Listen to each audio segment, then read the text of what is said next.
Imagine a world where human pride rises like towers, challenging the Creator himself. Since ancient times, men have tried to consolidate their power, measure their wisdom, and reach the heavens with their own hands, ignoring divine warnings and believing they could govern history with their plans and wills. Today, even in our days, we see the same pattern repeated. Invisible constructions of arrogance, theories that disregard the Word of God, creeds based on human interpretations, and the pursuit of fame, wealth, and control. But Scripture reminds us, because the sentence against an evil work is not executed speedily, therefore the heart of the sons of men is fully set in them to do evil. Ecclesiastes 8:11. Each stone raised, each project of self-exaltation, is a reflection of the human heart inclined toward rebellion. Just as in the days of Babel, where a single language united men in disobedience, today vanity and self-sufficiency manifest in thoughts, words, and actions that seek to replace God's authority with human laws, believing they can define morality and truth. But divine sovereignty remains above every construction, and no empire raised without reverence to the Creator can endure. History, from Noah to Babel, shows us that human pride generates confusion, division, and ruin, while faith and obedience lead to blessing and preservation, and it is in this contrast that our video delves. The rise and fall of human towers is not just a historical account, but a living lesson for our time. Every act of disobedience, every attempt to exalt oneself above God, echoes through generations, affecting entire societies. Yet God's mercy is infinite. He observes, corrects, and guides, offering opportunities for the human heart to bend and learn. What begins as a project of vanity without reverence ends as a reminder that true glory is not built with human hands, but with character, faith, and obedience to the Lord. The sun rises over the renewed earth, where fields once swept by the flood now breathe an almost sacred stillness.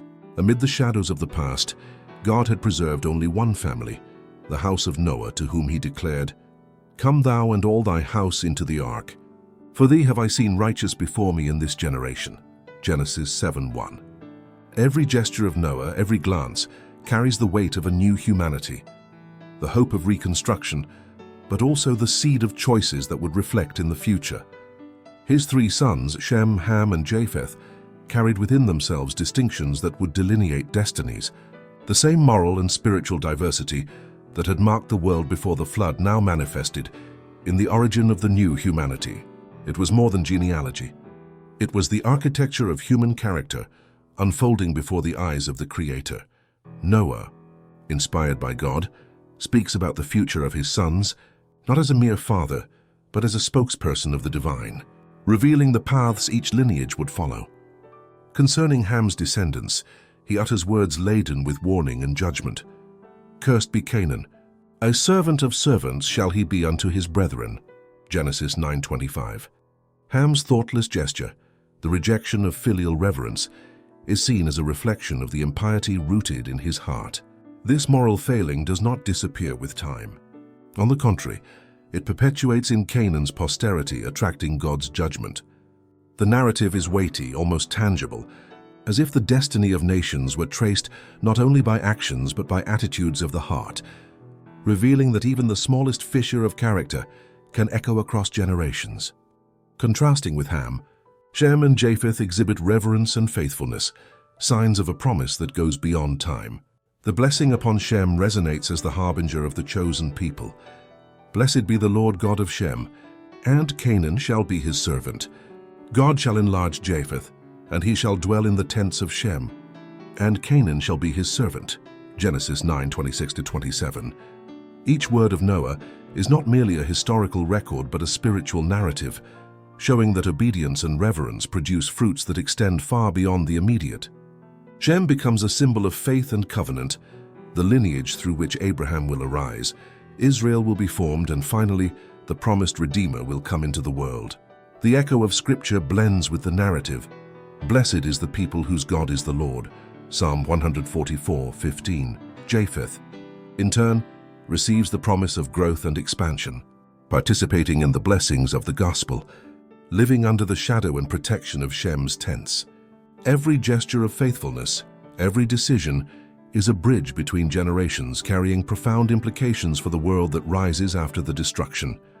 In contrast, Canaan's posterity plunges into the most degrading forms of paganism, their curse resulting in slavery that would last for centuries until divine justice manifested.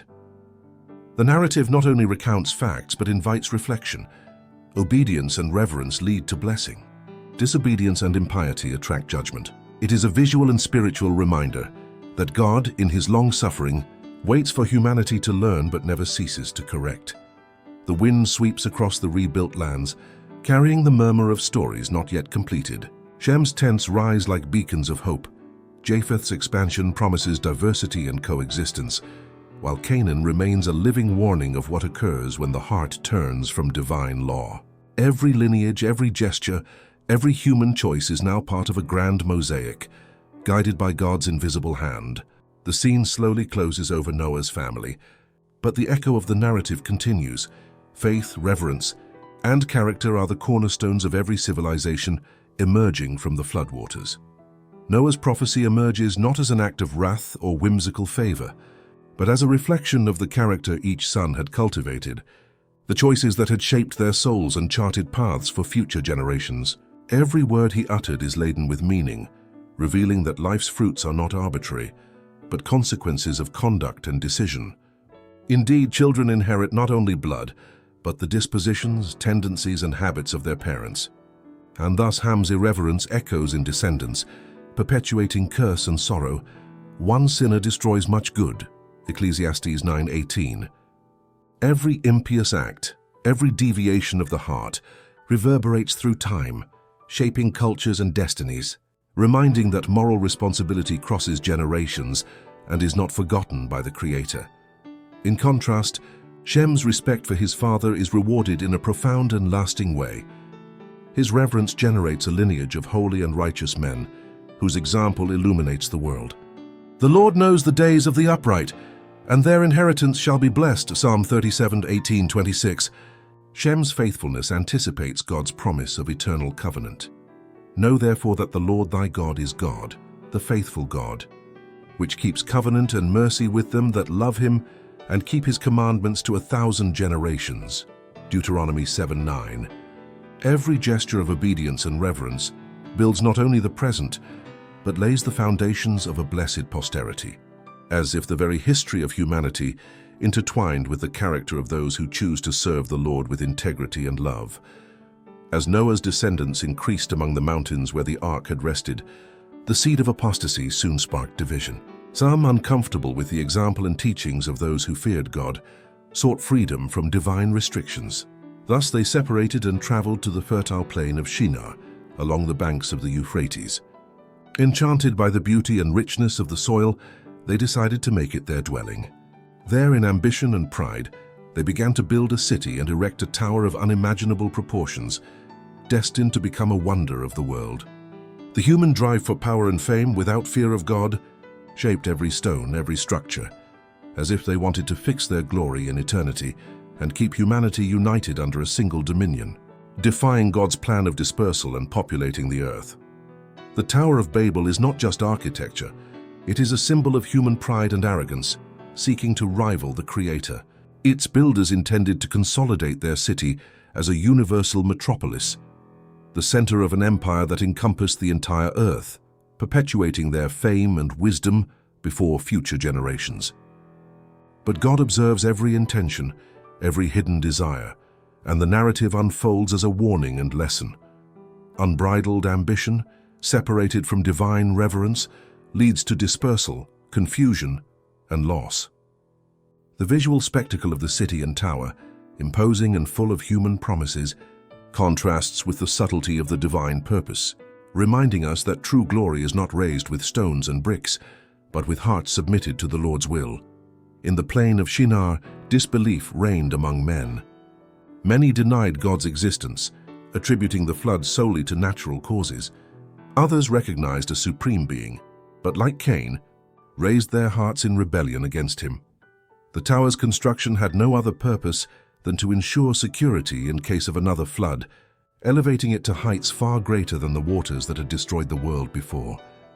In their vanity, They sought to reach the clouds to probe the flood's cause, diverting from God and preparing the path for idolatry. Every stone placed symbolized pride and challenge, and every act of building aimed to perpetuate human power over the divine, obscuring the minds of future generations and turning them away from the due reverence to the Creator. When the tower partially rose, it became the residence of its builders, while luxuriously adorned chambers were dedicated to their idols of silver and gold. The people rejoiced in their success, praising false gods and placing themselves in opposition to the ruler of heaven and earth. But the progress did not last. Angels were sent to frustrate the purpose of those men, and communication until then uniform became impossible. Orders sent from one point to another of the construction became confused, materials were unnecessarily requested, instructions inverted, generating confusion, discouragement, and hatred among workers. Harmony ended, and cooperation became impossible, while the tower, struck by lightning from the sky, collapsed, reminding all that God reigns sovereign over earth and heaven. Until that moment, all men spoke the same language. Now amid the confusion, distinct groups formed and spread, and the Lord scattered them abroad from thence upon the face of all the earth. Genesis 11:8. The dispersion, although a consequence of human pride, fulfilled the divine purpose, to populate the earth with different nations. Yet what a loss for those who opposed God. God's intention was that each group would carry knowledge of His will, allowing the light of truth to shine for future generations. Noah, a faithful preacher of righteousness, lived 350 years after the flood, and Shem 500, offering opportunity for their descendants to know the divine history and commandments. But many, hardened of heart, rejected the light, and the confusion of languages distanced them even further from those who could transmit the Lord's knowledge. The scene on the plain of Shinar reveals the fragility of human pride before divine sovereignty. Every fallen stone, every misunderstanding among builders, was a silent reminder that God controls not only the natural world but also men's hearts. The echo of the dispersion extends through generations, showing that disobedience not only limits one's own life, but also diminishes the transmission of truth, preventing others from learning and growing in faith. Yet God's hand remains active, using even human errors and vanities to fulfill His eternal purpose, reminding that no human plan can frustrate the divine will. The builders of Babel had nurtured a spirit of murmuring against God, forgetting the mercy granted to Adam and the grace of the covenant made with Noah. Instead of gratitude, they complained about divine severity, recalling the expulsion from Eden and the flood as if they were arbitrary acts. Yet, while murmuring against the Creator, they unknowingly accepted the governance of the cruelest tyrant. Satan, seeking to corrupt humanity from the beginning, took advantage of this rebellion, clouding their minds with idolatry and falsifying the offerings that should foreshadow Christ's death, going so far as to induce many to sacrifice their own children on altars of false gods. Thus, divine attributes of justice, purity, and love were replaced by oppression, violence, and brutality, as the human heart turned away from the Creator. Among Babel's inhabitants were some who still feared the Lord but were deceived by the power of collective sin and dragged into their companions' impious projects. By mercy, God delayed judgment, allowing the true nature of the people to reveal itself, while the faithful sought to dissuade them from evil. But the confederation of the wicked was firmly united, trying to establish a government that exalted itself above heaven. If not restrained, this union would have debased the world in its infancy, replacing divine statutes, just, holy, and good, Romans 7:12, with human laws of selfishness and cruelty, erasing the justice, peace, and security God desired for the earth. Amid this growing rebellion, the cry of those who feared the Lord reached heaven. And the Lord came down to see the city and the tower which the children of men builded, Genesis 11:5. In mercy, God frustrated the builders' intents, confusing their languages and interrupting the harmony necessary for the rebellious work. His patience allows ample space for repentance, but every act of resistance to divine law is noted. The divine action demonstrates that the Creator of the universe, infinite in wisdom and justice, rules sovereignly over heaven and earth, and no one can challenge His power with impunity. The monument that the men of Babel erected as a symbol of pride now became a memorial of their folly and defeat. The tower, meant to exalt humanity over God, collapsed before the supreme divine plan. Yet the human heart remains inclined to trust itself and reject the Lord's law, repeating the rebellion pattern seen since Cain's days. The story of Babel is thus a visual and spiritual reminder. The same principle that corrupted Cain and led humanity to idolatry remains active. But God's hand persists, correcting, limiting iniquity, and ensuring that his purpose of justice and love prevails over human vanity and pride. Even in our time, builders of towers still arise, men and women who, in unbelief, erect their own empires of thought, trusting in the supposed sufficiency of human reason and the deductions of science, rejecting God's revealed word. They attempt to pass judgment on the Creator's moral governance, disregarding his commandments and boasting of their finite wisdom. And as Scripture says, because the sentence against an evil work is not executed speedily, therefore the heart of the sons of men is fully set in them to do evil. Ecclesiastes 8:11. Just as in Babel's time, pride and rebellion rise like invisible towers, built on human arrogance, obscuring discernment and diverting hearts from eternal truth.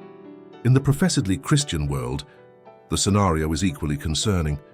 Many stray from the clear teachings of the Bible and build creeds based on human speculation, pleasing fables and distorted interpretations. They point to their towers as paths to ascend to heaven, while preaching that salvation can be attained without obedience to divine law. Eloquence and persuasion attract admiration, but teach disobedience and self-sufficiency.